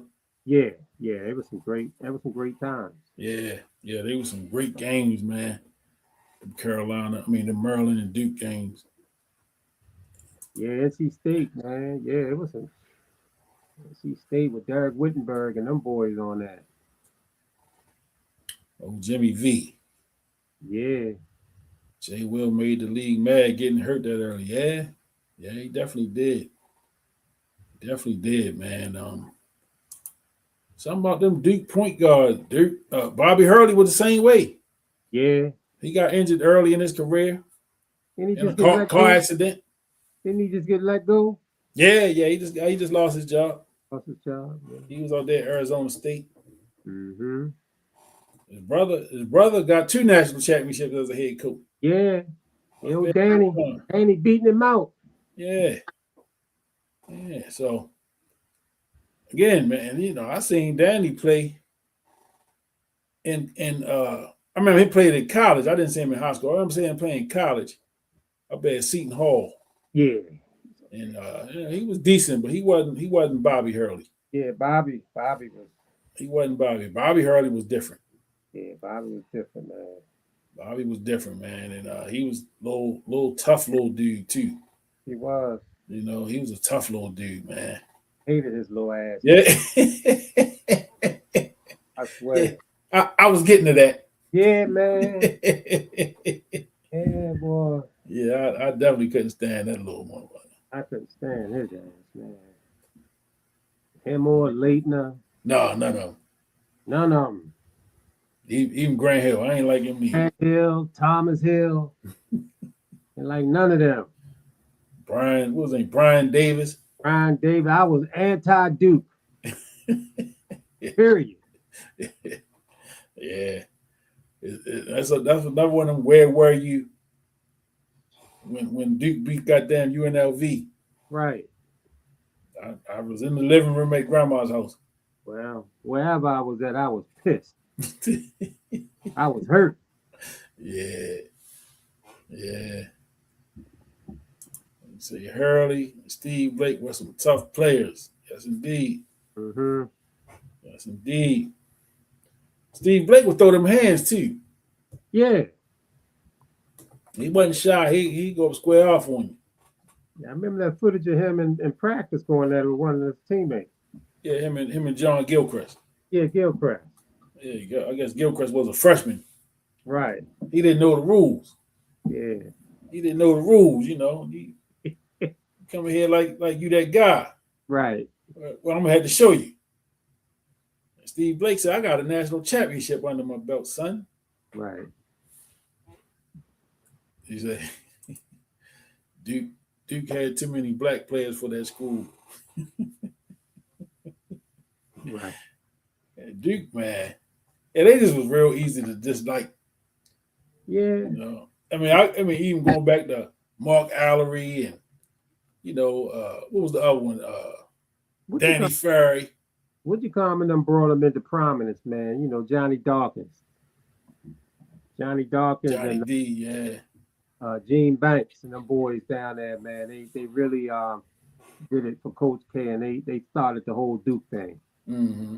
And Duke started rolling, man, and been rolling ever since. Ain't that something? Yeah, Johnny Dawkins and I remember watching them the first time they went to the championship in '86 when they lost to Purvis Ellison in Louisville. Never nervous Purvis is what they called him. Right. He was a freshman. Mm-hmm. Now, they say that Carmelo, I think it's because it was more recent. You know, because excuse me.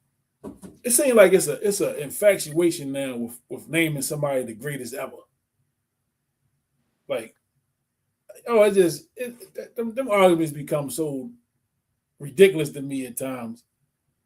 So Carmelo is now the greatest freshman to ever play in the NCAA. Okay, that right? That, according to some of the, yeah. And again, he had a hell of a run. Yeah. He had a hell of a run. That's something to think about, huh? Yeah, and I would do a little more research on that because we know Lou Alcindor and them boys couldn't play as freshmen. Right. So we know there's that. Mm-hmm. So we do a little more research on that. But again, sometimes we go with what's the most recent thing. Yeah. And Carmelo is probably the most recent freshman. And then he was in the running. He won it because he had a check. And I don't want to say he won it. This wherever I saw this argument was at. He was the one that won the championship. So they had right. Carmelo, Kevin Durant, who had a hell of a freshman year, his only year in college. Mike Beasley had a hell of a freshman year, his only year in college. It was those three because I don't think Pistol Pete could play as a freshman. I mean, and I think you said it, man. I mean, if you win the national championship, mm-hmm. Having an outstanding freshman year, I mean, that's going to vault you, up higher on that ranking. Melo and them won it. And again, man, when you come to a GOAT discussion in the NBA or whatever, man, it's what you do on that biggest stage. Yeah. You got some very talented players, man, who never made it, deep in the playoffs or into the playoffs or make it to the championship. I mean, and that's a loss to them, man. How can you be ranked higher than a player, that won 6? and you ain't even made it to the championship. You know, you take a James Harden, man. I done heard people say that James Harden was tougher than Jordan. I mean, how ridiculous is that? Yeah, that's so ridiculous. I'm not even gonna respond to that. That ain't even worth responding to. So, but playing on that big stage, and I mean, Carmelo did that thing. Yeah, he did it. Won me some money. I ain't mad at it. Yeah, he did that thing, man. Yeah, AI, man. Man, AI was blowing my mind when he came to Georgetown. Yeah, I just had never seen nobody that damn fast before. yeah, that was tough, wasn't it? That was tough to see that dude run them down that court. Oh, AI. The answer. Always a fan favorite. Yes. Yes. Super impactful. You see, you heard AI telling the story about after the game, and one of his teammates, I think he said Jerry Nichols, was in the bathroom after the game, you know, sitting on the throne, and he said Big John and the coach used to come in the bathroom and talk about the game after the game. So it must have been on the road. Must was a road game, and he said they didn't know Jerry was in there. Yeah. And he said, man, Big John said, man, that little motherfucker is a bad. He said he's a bad mother, you know. Yeah. And AI said Jerry Nichols told him, and Allen Iverson said that was the battery that they put the battery in his back forever after that. He said, man, if he think that about me, I must be a bad motherfucker. Oh, yeah, man. Oh, yeah. Oh, yeah. You know? Yeah, man, Big John, he said he overheard Big John say, hey, that little motherfucker is a bad motherfucker. Yeah. Big John. AI. Right. And a lot of people forget, man, that AI was a tough ass quarterback. Oh yeah. Oh yeah. A lot of people was after. Yeah, did you hear that story? He told that story on one of these podcasts a couple of years ago. Yeah. So he used to walk past the football field on his way to practice every day. He used to walk past that field, his eyes started tearing up. Mm. Said, man, he missed football. He said he went in there, asked Big John, say, I think I want to play football.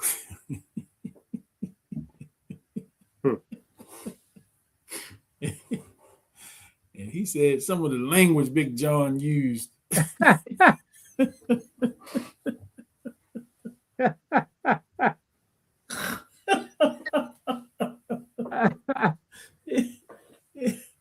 He said Big John called him all kind of dumb MFs and stupid MF and this and that and the other. And he said he ain't never asked him about football again after that.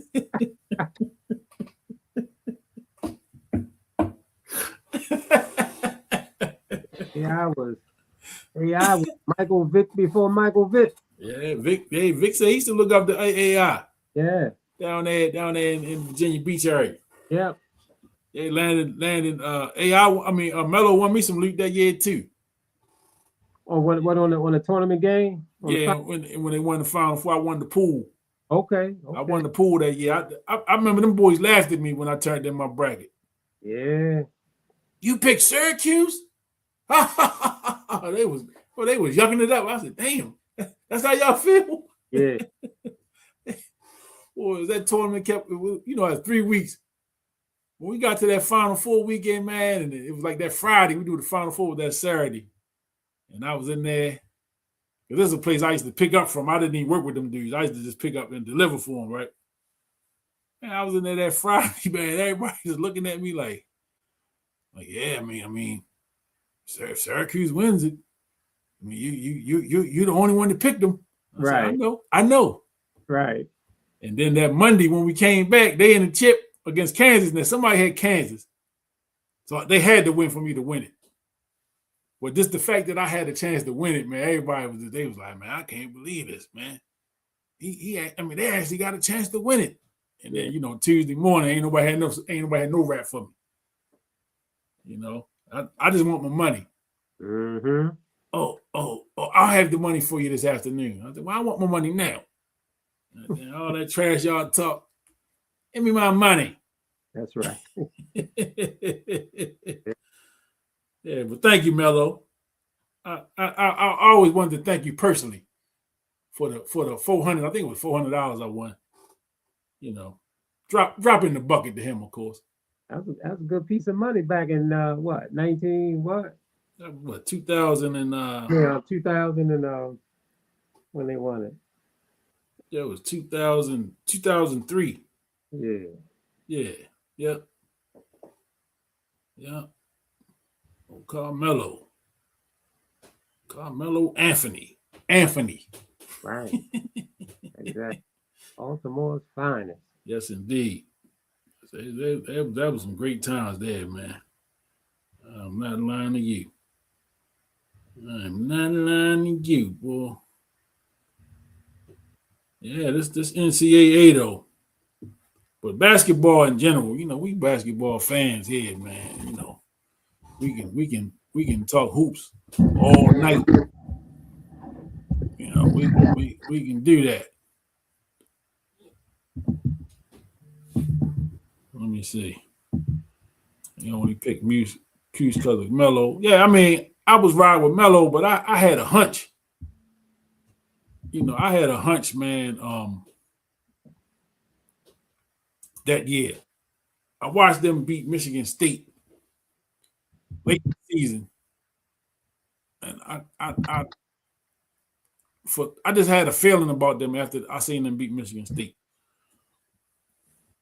and going into the tournament, I just liked the makeup, and they was young. Mm-hmm. You know, they was young. Melo was a freshman. Jerry McNamara was a freshman. Yeah. Hakeem Warwick was a sophomore. Like they was young, man. Young boys, and they went there and got that thing done, man. You know. But shout out to Melo. Thanks again, Melo, for winning me that bag. You know. And we're gonna have to investigate that. Did he have the greatest freshman year ever in NCAA history? That's something we're gonna have to look at a little deeper. That's interesting. Take a deeper dive into that. You know. But yeah. So I don't know, man. I'm ready to wrap this boy up. Mm-hmm. You know, getting a little before 11. So, you know, a little bit before 11. Got a guest lined up for 2 weeks from tonight, not next week. We got a guest lined up for the 7th. April 7th. I'm going to say August. April 7th, got a guest lined up. I ain't gonna tease it just yet.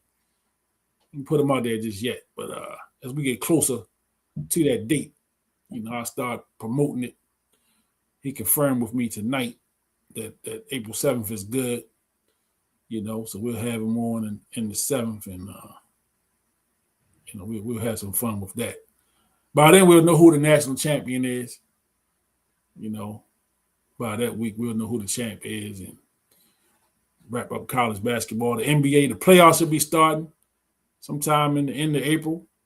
So, you know, we'll be, you know, do a little more NBA talk. And NFL draft.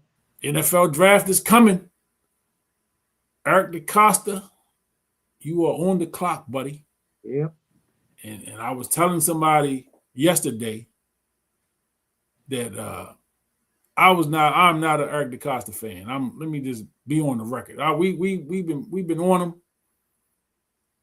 especially this season. We've been on him a little bit for some of his drafting and some of the picks that he's made and some of the moves that he made. And I think, and I don't know if I said this here last week, but the whole backlash from the Max Crosby deal, you know. Was it likely that he was going to pass a physical in March when he just had surgery in January? Probably not. So, you know, when they made the deal, I think there was some backlash after the deal was announced. It wasn't official, but it was announced that the Ravens had gave up 2 first-round picks, which the Ravens never do. we've never seen the Ravens do that. We've seen them trade out of the first round, like during the draft, and trade back, but we've never seen them trade first round picks. 2 of them back to back, nonetheless, to bring a player here. We've never seen that. And I think, and I didn't really understand the scope of the injury at that point. I didn't really research it a lot. I was just looking at the name. I knew Max Crosby was a big pass rusher, something we lacked. Badly, we lacked badly. And that he was going to be an upgrade. Even at 75% of himself was an upgrade of what we had.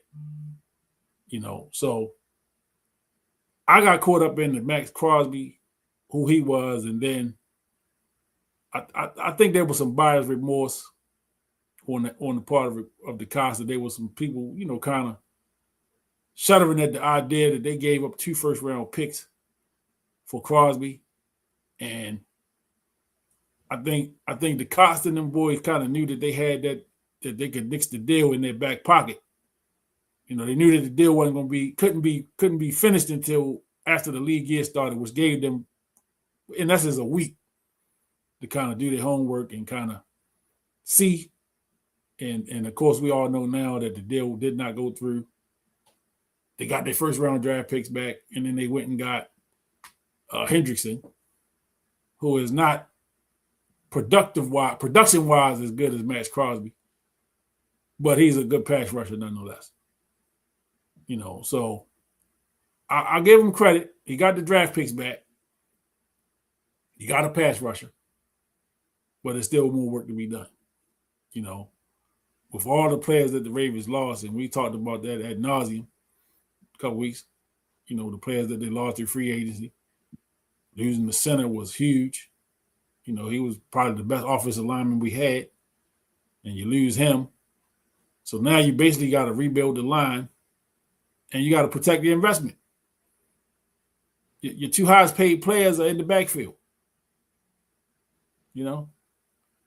Yeah. And yeah, so again, man, Eric DeCosta, you know, again, I'm not a fan. I'm not somebody that just, and Eric we trust, you know, because he still got to show me something. Got to show me something. So, and I'm watching. So again, the draft should be coming up in about 3-4 weeks? Yeah, something like that. Something like that. So, you know, and then the draft is a big deal now. It's on prime time. It's on, you know, major networks. So everybody is watching. And we got the number 14 pick. The last time we had 14, we got number 14. You know, Kyle Hamilton. So I just want to see, man. I just want to see Eric DeCosta. I mean, he's got to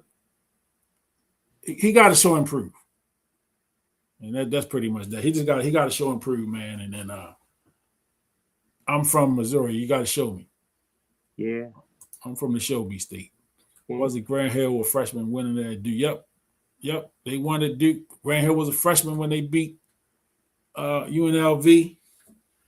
I think Grant Hill in that game was able to give the guards at UNLV some problems. Mm-hmm. And Stacey Augmon, he bottled up Stacey Augmon pretty good, which put a lot more pressure. Greg Anthony fouled out.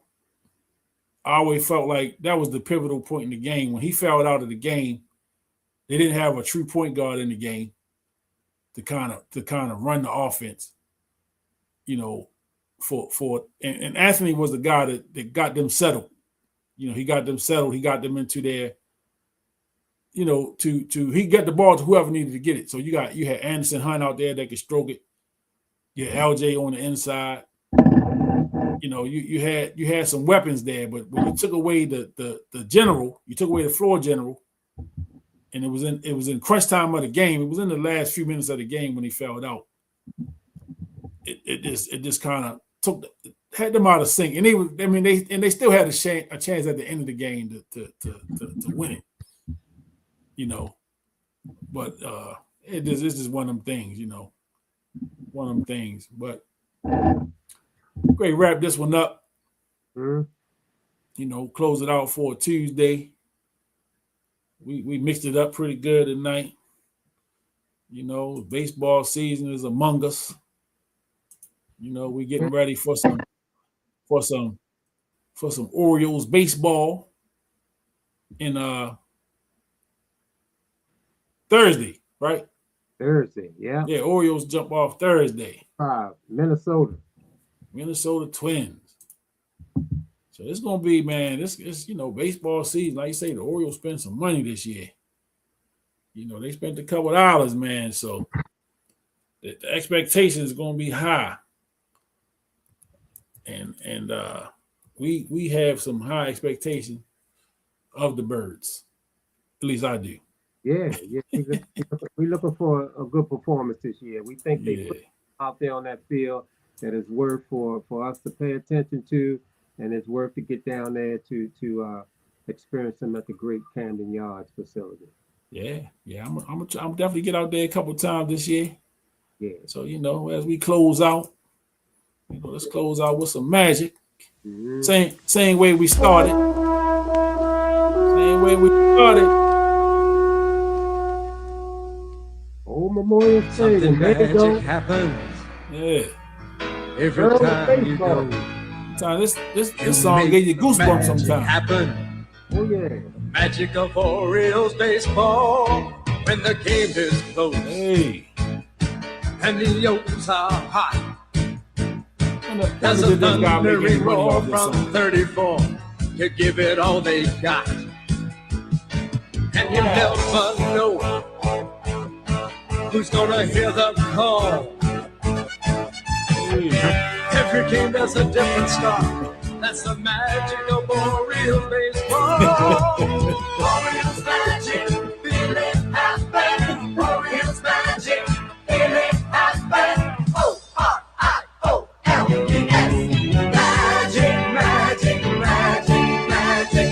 Something magic happens. Hey, something magic happens, man. Hey, you going to the Odells and Moon Man reunion?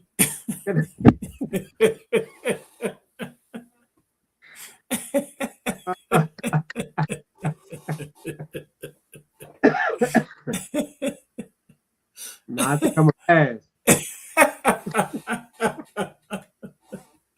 Oh man, the Moon Man reunion. That was a time, So you can't make it this year? Yeah, I'm done with it. When it was over, it was over. So you left it all on the dance floor, huh? I left it, man. I left it. No regrets. None, man. None whatsoever. Oh man. Good times. Yes, indeed. Yes, indeed. Hey man, it's maybe Wednesday. It's April already, almost. Right. This year is really flying by. It just seemed like a couple weeks ago. Seemed like it was a couple weeks ago. We were just talking about the Raven season was over. Yeah. Now we Orioles break kickoff and NFL draft coming up. Then we be talking about football. What do they call it? Preseason. Summer camp opening up. Right. Lamar. Yeah, but I do I do want the sports mixed crew, to make sure y'all, get in tune with this with this season, man. Again, spring has sprung. Spring has sprung. Yeah, dude.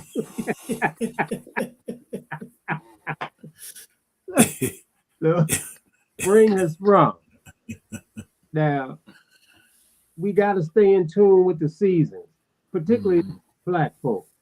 We are of the universe, and I'm saying that the springtime is really our new year, because that's the time when the grass and the flowers and everything starts to move and things turning green and all of that. So March the 20th or the 21st, depending on what year, is the time when you have the same amount of sunlight that you have darkness. Mm-hmm. And that is one of the seasons. All 4 of the seasons, as the Earth is rotating, man, it takes a dip 4 times, and that's each season.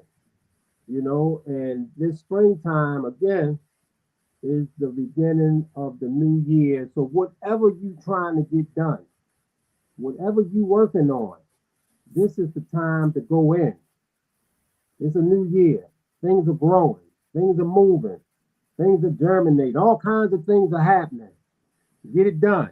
Because once you're in tune with the season, the journey will move along much, much better and, with less opposition. So let's get it done. Let's get it done. Get it done. Let's get it done, man. And another one of our guys we had on the show, Terry Nolan, playing a little semi-pro basketball for the Baltimore team. They play their home games up at Goucher College.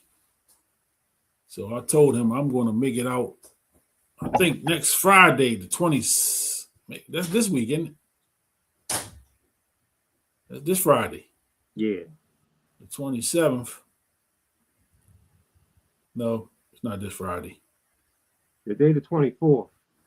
So they play on, because it's April 24th. Okay. April 24th. I believe they play against the DC team that's coached by Derek Lewis. Okay. A frequent commenter on the Sports Mix. Yeah. So I'm gonna make it my business to make that game. April 24th up at Goucher College. That's a Friday. So 7:00. So I'm gonna make it my business to get out there to that game and cheer on my guy, Terry Nolan, but also get to see Derek Lewis, because me and him chatted about the league too a couple of weeks ago. He told me, they played some games up here and some games out in Frederick. And then they down in DC. I forget where they play their home games at. So everything is kind of, within a short drive for us. So, want to support some of that. So if you're looking for some basketball, that's a good one to go to. Last week we had Milford Mill superstar. Excuse me. Man, I'm sorry. I'm struggling a little bit here. I can't help you, bro. Yeah. I'm trying to get it together. But yeah, man, he talked about some basketball, some high school basketball. That's Blanchard Hurd. He talked about, I'm sorry. He talked about some good summer basketball. He said there's a big tournament that comes to the convention center every summer. And he said that's a good place to go watch some high level younger talent. Some of the circuit kids, I guess. Yeah. So I don't know who sponsors that league. But this guy, man. Yes, I'm allowed to leave the city limits. But once he gives me that information for when those tournaments are, we would like to see some high level, high school action. Some of the players that you see up and coming in the league and oh boy, in college in a few years, we'll get that information out to everybody that wants to go see some high school. Here we go with this nonsense. Oh, Anyway, man. I tell you, the freaks come out at night, I guess. I mean, that man is landing on some medication or something, man. Well, this ain't even me. This ain't even landing. I ain't even gonna post this one. This is somebody on YouTube making some comments. The freaks out. Let me just say that the freaks come out at night. Remember a couple of weeks ago you was talking about freak offs and all that stuff. Yeah. This guy was at the party. He was at the party. He was there. He was there with the baby oil and shit. Oh, baby oil. He probably had 2 bottles. Man, going crazy. Yeah. But the freaks are out. Thanks for watching. Make sure you hit that subscribe button over there on YouTube. I ain't gonna put your name out there because you clowning. But thank you. Thank you for tuning in. I appreciate you. Hit that subscribe button. But yeah, man. So yeah, wrap this one up.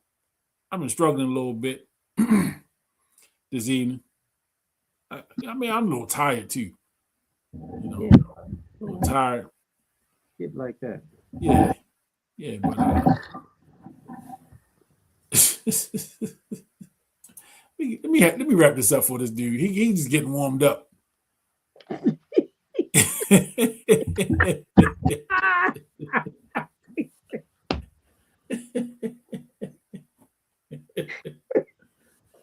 Get off here, man. He wanted to know that if your probation allowed you to leave the city limits. Yeah.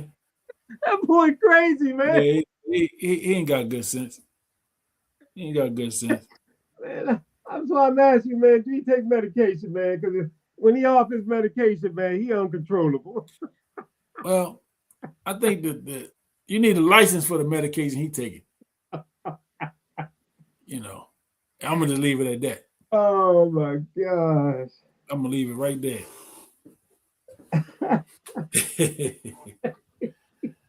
Yep. But yeah, man, we gonna wrap this thing up. See, here you go. All that sleep on the job when you still tired. Yeah. now you wouldn't know about that.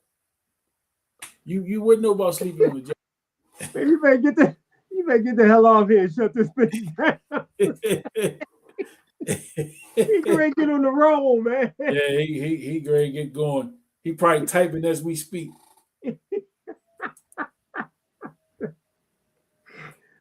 Oh, boy. Yep. Yeah, but we out of here, man. The freak is over there. Appreciate y'all. Freaking off. Oh, the freak is still going on. Yeah, he over there freaking off. But yeah, y'all tune in next week. We'll be back next week. Yeah, we'll be back for some Next more. Tuesday, man. We'll see what's popping in sports Always next something. week. Yeah, always something. But y'all have a good one, man. Orioles baseball. Thursday opening day. Y'all enjoy. Yo. We out. Peace. Peace.